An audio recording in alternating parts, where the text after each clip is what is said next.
Lua, an MD PhD candidate at Northwestern Steinberg School of Medicine. Lucy is completing her dissertation work in Misharin and Bedinger Lab, where she applies computational and machine learning approaches to lung transplant biology. Her work integrates multimodal data, including digital pathology, spatial transcriptomics, and single-cell RNA sequencing to uncover mechanisms of transplant injury and identify novel features of disease. Before Northwestern University, Lucy completed her master's in biomaterials and biomedical engineering at University of Toronto. She has received several prestigious fellowships over the course of her graduate training, including the Ryan Fellowship and Ruth L. Christian NRSA Individual Fellowship, and DAG, Deutscher Akademischer Austauschdienst Fellowship Research Award. She's also a Point Foundation BIPOC scholar and the co-founder of WhatsApp Doc, a community newsletter aimed at bridging gap between biomedical research and general public. Today, Lucy will be presenting her work on how foundational models for digital pathology combined with spatial and single-cell omics reveal previously unrecognized features of acute lung transplant rejection. With that, I'll hand over the floor to Lucy. Lucy, please take over. Yeah, thank you for the introduction and for having me, and as well for the opportunity to share my work. So I'll start sharing my screen.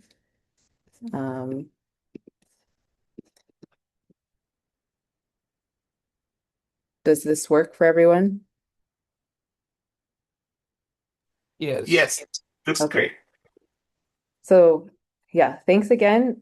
Today I'll be talking about how immune aggregates are associated with CXCL9 and 10 positive macrophages and how they define a novel signature of acute lung transplant rejection.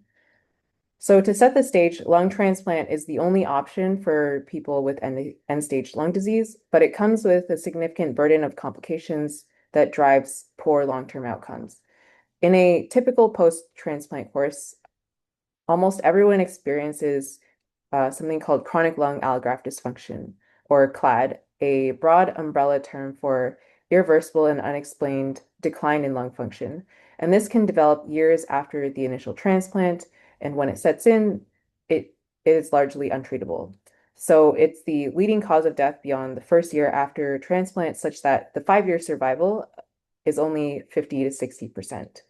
But there are earlier events along this trajectory that really matter. And one of the most important, which I'll be focusing in this presentation, is acute cellular rejection, or ACR. Now, this is a complication that tends to occur within the first 1 to 2 years, and unlike CLAD, it is treatable. So if we can diagnose it in an accurate and timely manner, we can protect the allograft long term. The problem is that the current approach for ACR management is reactive rather than proactive. So at each follow-up visit after transplant, we collect a lot of data, transbronchial biopsies for ACR grading, bronchoalveolar lavage fluid, electronic health records, labs, and imaging. But the way we act on that information is driven by what we can observe after the fact, when the disease has already manifested, which is like waiting for something to go wrong before we can actually respond. So this reveals this opportunity. Can we do better to anticipate ACR rather than just end up documenting it? To see more why this is the case, I think it's also important to illustrate how ACR is currently diagnosed. So a pathologist will look at H&E stained slides from these biopsies, and they'll grade the biopsy from A0, which is no rejection, all the way up to A4, which is the maximum amount of rejection you can have. But most cases of what we see, at least in our cohort at Northwestern, are A1. There's very few A2s or A3s. So on the left, this is a normal biopsy. It just looks like normal alveolar tissue, but a little bit compressed. And on the right, this is an A1 biopsy, which has this classic feature of perivascular lymphocytic infiltration that pathologists are looking for. And I've highlighted in red because it's pretty hard to spot for anyone who's not trained as a pathologist. Um, and another thing you can appreciate is that this is a very small area on the slide. So the pathologist really has to essentially look for a needle in a haystack. And then to make matters worse, the sampling of these biopsies represents less than 0.01% of the total lung volume. So even when a skilled pathologist looks at these slides, they're looking at a really small window into what's happening across the entire allograft. And then so as a result, you have this problem of untreated and undiagnosed ACR, which motivates the need for complementary, more sensitive approaches. So now also for some background on the immunobiology, or at least largely what we know about ACR, is that it is a T cell mediated process. It begins with an antigen presenting cell, either from the donor or recipient, presenting donor MHC molecules to recipient CD4 T helper cells. And then those CD4 T helper cells then proliferate and release interferon gamma, which can then go on and activate macrophages, do other things like help CD8 T cells, and drive further activation and differentiation of alloreactive T cells. The important thing, though, is that the current therapies for ACR, which is high dose corticosteroids and enhanced immunosuppression, are designed to blunt this T cell response. And then also from what we know about T cell biology, these T cells have to be recruited. So it leads us to this question of what could be recruiting them. So Carolina, another grad student in our lab, reanalyzed the single cell data set from Katri et al. From clad explanted lungs. And what she found was this population of monocyte-derived interstitial macrophages, or MOAMs, that express CXCL9 and 10, and that this population is specifically enriched in clad compared to these donor controls. And given what we know about the T cell attracting function of these chemokines in CXCL9 and 10, we hypothesize that these macrophages play a role in recruiting T cells during ACR. So more formalized, this is the hypothesis that these CXCL9 and 10 macrophages aggregate into immune niches that recruit and sustain T cell infiltration during ACR. So here is also now a working model that organizes the story. At the top, well, we have three orthogonal data modalities, and on the top we have histology from whole slide images of these biopsies, analyzed using digital pathology. And then in the middle, sort of like a bridge you can think of, is a spatial transcriptomics, which lets us map gene expression in the spatial context.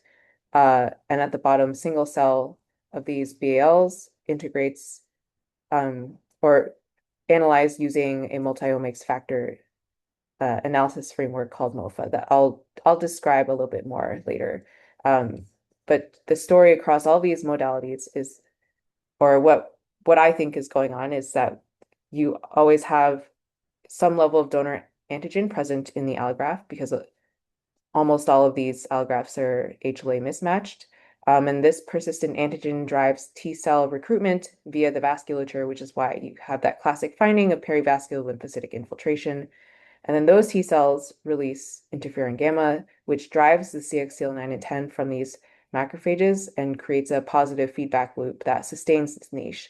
And over time, as tissue damage accumulates and damps propagate these cytokine gradients into adjacent tissue compartments like the alveoli, you get fibroblast activation and airway remodeling that becomes clad. So now starting with the histology, the main hypothesis that we were interested in was that a foundation model trained on a large and diverse set of H&E images could augment ACR diagnosis in two ways. One, by improving diagnostic accuracy for the existing grading criteria, and two, by identifying morphologic substrates of disease that are visually present in the tissue but not consciously detected by pathologists under standard review. So here is the cohort for this data. We have 382 participants from Northwestern's lung transplant program enrolled in the biorepository. And then from this group, we have 197 patients for a total of 632 biopsies and 1,558 slides for the digital pathology work. And then for the single cell data, it's a subset of these patients, almost nearly a subset of these patients, 68 patients, so 172 lavages, 28 of which were from an ACR episode. So I'll go into more detail about how the methodology of each of these, but just briefly, I used uni for tile level feature extraction for the H&E, and then after best practices processing for single cell, I also use SCVI for integration and batch correction, and then my main analysis for the single cell was MOFA. So, like I said, briefly for the digital pathology, we used uni to extract tile level embeddings from each of the biopsy slides and then aggregated those embeddings at the biopsy level.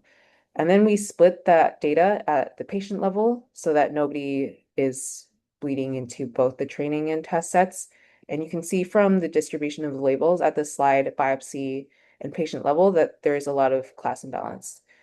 But then using the biopsy aggregated embeddings, I trained an attention-based multiple instance learning model, which is not too different from other computational pathology approaches, to classify whether the biopsies were grade A0, so no rejection, versus A1 or higher. Before I show you the classification performance, when we actually project the biopsy level embeddings from one of the hidden layers of the multiple instance learning model into the UMAP space, the ACR biopsies shown in red, they cluster quite distinctly from those non-ACR biopsies. And given that we have serial samples, we can also visualize the patient trajectories in this space, which is really cool. So for this patient who never developed ACR, you can see that their biopsies tend to hang around this normal looking region. But then for a patient who does have ACR episodes, you can trace their trajectory through the embedding space as their ACR episodes onset and then resolve.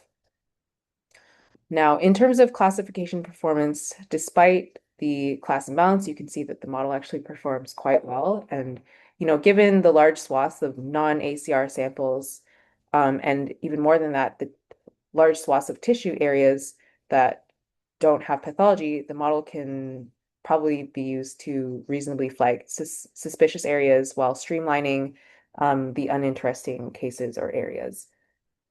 But what was even more interesting to us was what the model was actually learning. So instead of just looking at the biopsy level predictions, we can cluster all the individual tile embeddings and ask what tissue clusters do they correspond to? And so with the help of Dr. Vikas Mehta, our pathology collaborator, we annotated these clusters, and what emerged were anatomically meaningful categories. So we have alveolar tissue, or lots of different types of alveolar tissue, but also bronchial tissue, a cluster that is a lot of empty spaces, but mostly alveolar tissue. And then I think the clearest example that gives people some intuition about this embedding space is this cartilage cluster, which if you look at these tiles where that maps onto, you see that it has the classic lacunae that you see in cartilage on histology. So if we now look at biopsy level composition, that is how much of each tile cluster is present across all of these biopsies, we can ask whether certain histologic compositions associate with clinical outcomes.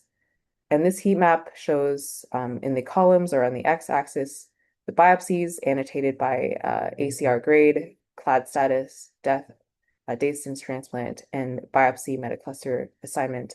I'll get more into these metaclusters later, but these are just, I performed hierarchical clustering on this and just chose like dendrogram cut to get these clusters.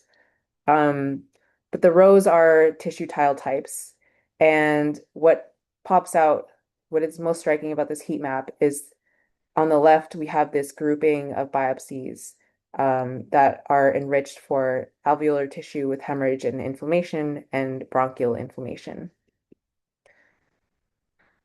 When we statistically analyze these this metacluster or these metaclusters with respect to different clinical variables using hypergeometric test. You can see that this cluster that I was talking about, which is shown as 0 here, is strongly and significantly associated with both CLAD and ACR, which is highlighted with these red boxes. Digging into the composition of cluster 0 versus other clusters, such as cluster 3. So cluster 3 here has seems to be a cluster with more favorable outcomes and definitely does not have ACR and CLAD. You can see that they have almost mirror compositions, so almost opposite compositions in terms of tile types, where cluster 0, like I said before, is enriched for bronchial inflammation and alveolar hemorrhage and inflammation, while cluster 3 has a lot more normal appearing alveolar tissue. Another window into interpretability for the model is looking at the attention scores. So I started with looking at the top 0.05% of attention scores. And when you look at these tiles, they do highlight the classic perivascular lymphocytic infiltration that you would expect to see. But in addition, what was interesting is that high attention tiles in the bronchial tissue points towards lymphoid aggregates near the airways. So this finding represents a novel disease feature that has not been traditionally associated with ACR. Now, with the spatial analysis, we can understand what molecular features characterize these high attention regions. So we started with Visium data on a handful of ACR and control transbronchial biopsies. And in this representative perivascular lymphoid aggregate, you can see CXCL9 and 10 expression alongside macrophage markers in folate receptor 2 and C1qa. In this same region, you also see B cell marker MS4A1 alongside cytotoxic T cell marker CD8A, and then also CD3E marks all T cells, which has a bit of a broader distribution. So what you have in this same spatial region highlighted, in the attention model, we have spatially co-localized macrophages expressing CXCL9 and 10, B cells and T cells, which suggests these organized immune aggregates in these underlying these tiles. But this brings us to kind of a temporal question. We have these immune aggregates that are very interesting, but we don't know when they appear relative to ACR. So this is a clinical timeline for a single patient showing their lung function over years since transplant. So that's FEV1. And these colored dots represent individual biopsy time points, where the orange biopsy is where the pathologist graded them as having an episode of rejection. And then this red dashed line is when they were diagnosed with CLAD. This X represents a biopsy that the model flagged as a false positive. So from these serial biopsies from a single patient, Max Schleck in our lab performed xenium analysis, and specifically, or the one thing I'd like to highlight is when we use Cell Charter to identify cellular niches, he found this niche that is enriched for CD8 T cells, CD4 T cells, interstitial macrophages, macrophages that are positive for CXCL9 and 10, which there's some overlap of that marker expression with the macrophages because this clustering is not final, and as well as plasma cells. So these are all those cell types highlighted together. And then when you actually project this niche onto the actual biopsies, you can see that it persists before and after ACR, and still persists concurrently while the patient is experiencing lung function decline before eventually being diagnosed with CLAD. And so this is a very illustrative case, and it needs controls, but we do have in this normal looking internal control region from the same patient that there is a lot less of this niche. So we hope to expand this result to a larger cohort of 10 patients, and similarly look at their serial biopsies. But taking a closer look at one of these biopsies and seeing where these niches actually are on H&E, we see these similar looking lymphoid aggregates next to the airway epithelium that we also see in the histology. And here is another similar example, just in a different biopsy, where you have a lot of lymphoid infiltration next to airway epithelium. But what's interesting about this biopsy is that it was predicted as a false positive, and it's the one that was taken before CLAD was diagnosed. And it coincides with lung function decline. So even though the pathologist graded it as A0, we see from the xenium that there's dense immune aggregates in this, you know, area next to the bronchial epithelium. And even if there's a lot of detachment in this section, you can get the sense that this is consistent with what we observed in the previous analysis. So that's all the spatial data that we have for now. Like I said, we have plans to expand that further, but I just like to go back to the metacluster of the biopsies that was associated with ACR and CLAD. And a striking finding here is that among patients who survived at least 5 years post-transplant, those with biopsies in the CLAD metacluster, so if you stratify the cohort this way, had a significantly higher proportion of eventual CLAD. One potential confounder here is that these biopsies in this metacluster might simply be later in the post-transplant course, but when you actually show how those are distributed in terms of time days since transplant compared to other biopsies, there is no difference. So this analysis suggests that we have these high risk histologic features that are actually early in the post-transplant course and not that late. So now telling the story from a different anatomical compartment, the bronchoalveolar lavages. And I've already described this cohort, so I won't belabor it. But the main question here is, do we see evidence of the same CXCL9 and 10 macrophage in the BAL, which is a fluid compartment that is collected at the same time as the biopsy, but samples a much larger and more distributed area of the lung? So if the BAL contains these macrophages and what we've identified in the tissue, then maybe a BL-based biomarker might offer a more sensitive and accessible window into allograft rejection. Oh, skip this slide too early, which is why this hypothesis might be interesting, that if these BL contains these macrophages with transcriptomic signatures consistent with what we identified in the spatial and histology analysis during ACR, that would have a lot of clinical impact. So from these BLs, we have nearly 1.77 million cells, and after integration and batch correction with SCVI, we get the cell populations you would expect from a lavage, so multiple macrophages, T cell subsets, B cells, plasma cells, dendritic cells, and some residual epithelial cells. But importantly, we identified two distinct clusters of CXCL10 high macrophages in the transplant BALs that are potentially analogous to those macrophages previously identified in the reanalysis of the Khatri et al. Data set. And so here are those macrophages and all the other cell populations with their canonical markers. But I mostly am focusing on this analysis with MOFA. So to identify gene level programs associated with rejection, I applied multi-omics factor analysis jointly across cell types.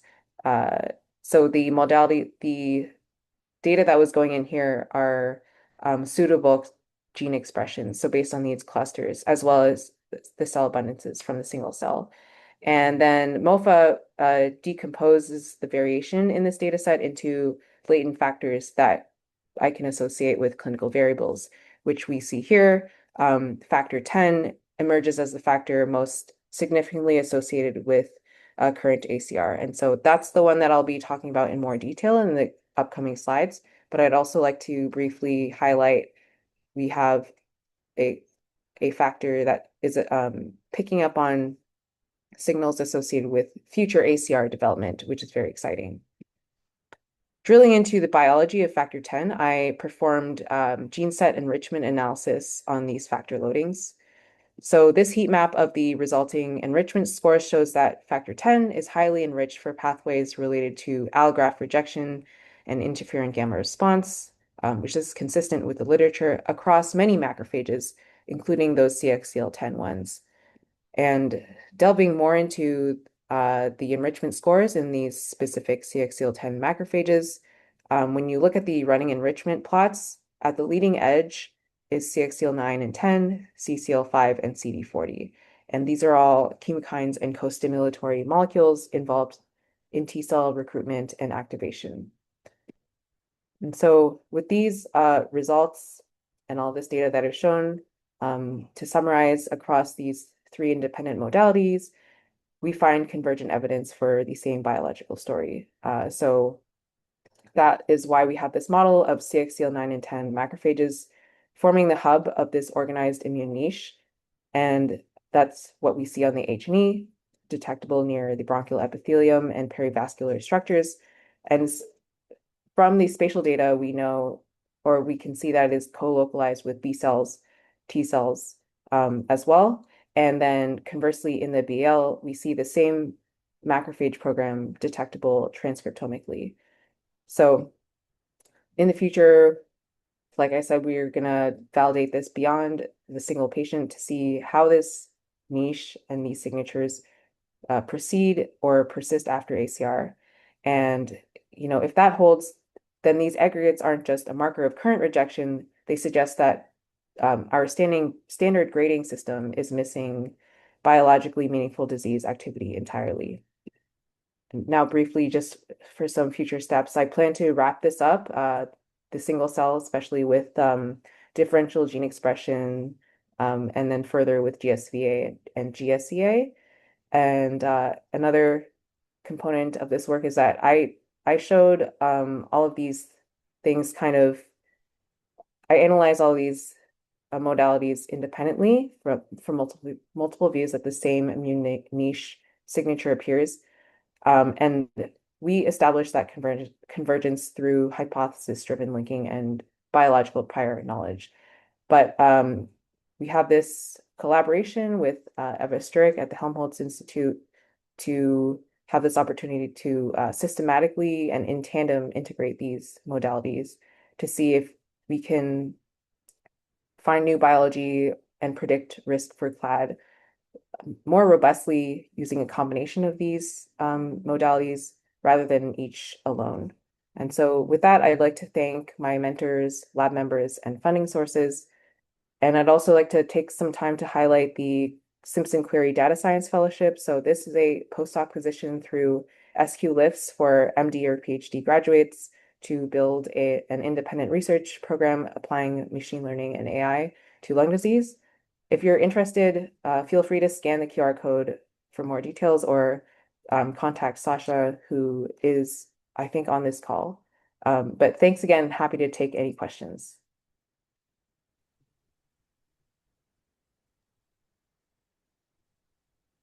Thank you, Lucy. Let's see. I'll open it up for questions. So if anyone has any questions, please unmute yourself and go ahead and ask the question.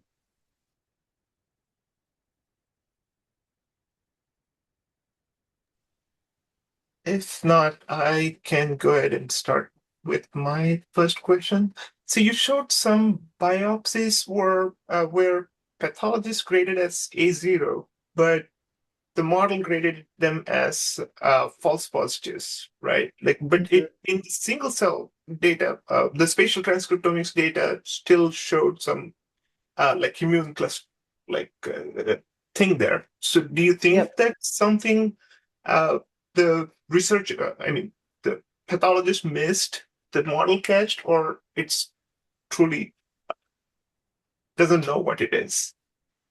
Yeah, no, that's a great question. And it's really interesting to see in these cases where the model gets things wrong or it doesn't match with the pathologist. Because when you look at those, and in this individual case, actually, in the notes, you can see that the pathologist knows that there's something wrong. They'll write stuff like, there's a lot of immune infiltrate here.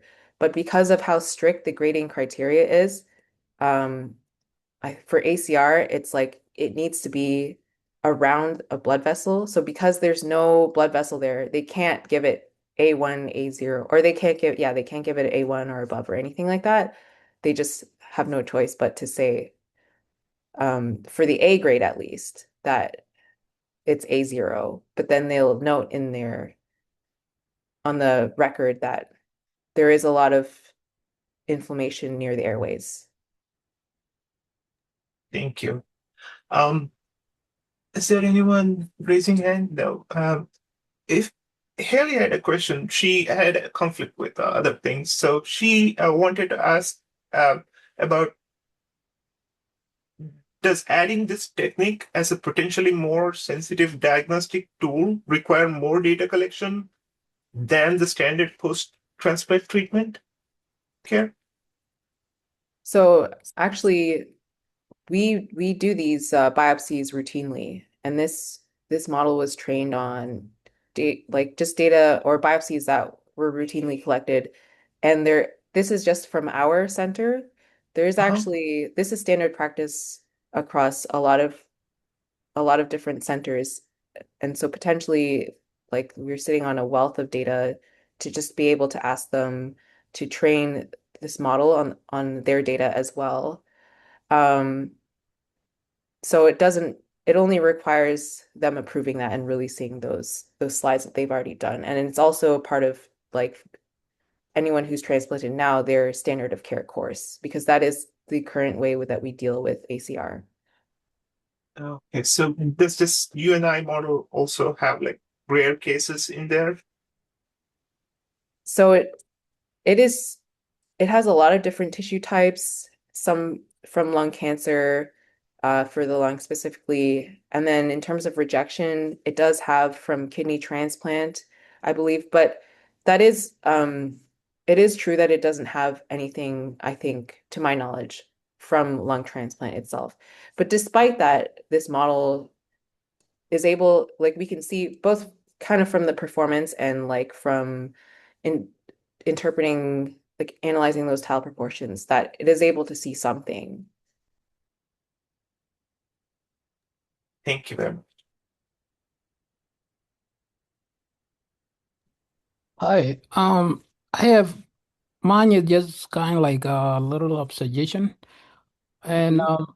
if I understand well, some of the data are not from exactly the same individual, right? But somewhere. Yeah, which like the I guess the BLs, well, which parts are you referring to? There is some, it's not a perfect overlap. Yes. Yeah. And my suggestion was like saying some of them don't come exactly from the same layers. Should we probably consider it as more of matter than multi-omics? That was just like how we think about the terminologies and things like that. I mean, yeah, so that's kind of the direction that we want to go into with this multimodal integration. Like through this story that I told is tying three separate threads together based on what we know, right? And to your point, there is this potential for more systematically integrating these modalities together to see what that could add to, I don't know, better predicting lung transplant outcomes, but what new biology we could uncover. But the point is that already we see just through different windows, if you will, not really necessarily like perfectly overlapping these modalities, that there is a consistent theme. But yeah, it could be reframed as not multi-omics, but just like separately um, these different modalities.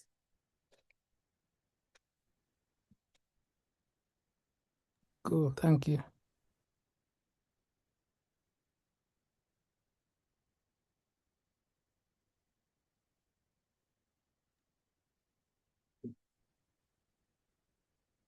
Are there any more questions for Lucy?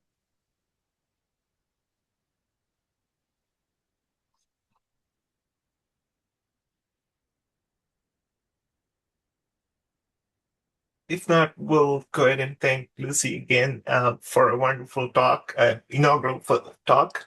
And thank you very much for presenting your work. And good luck. Well, interested to see the publication when it comes out. Thanks again.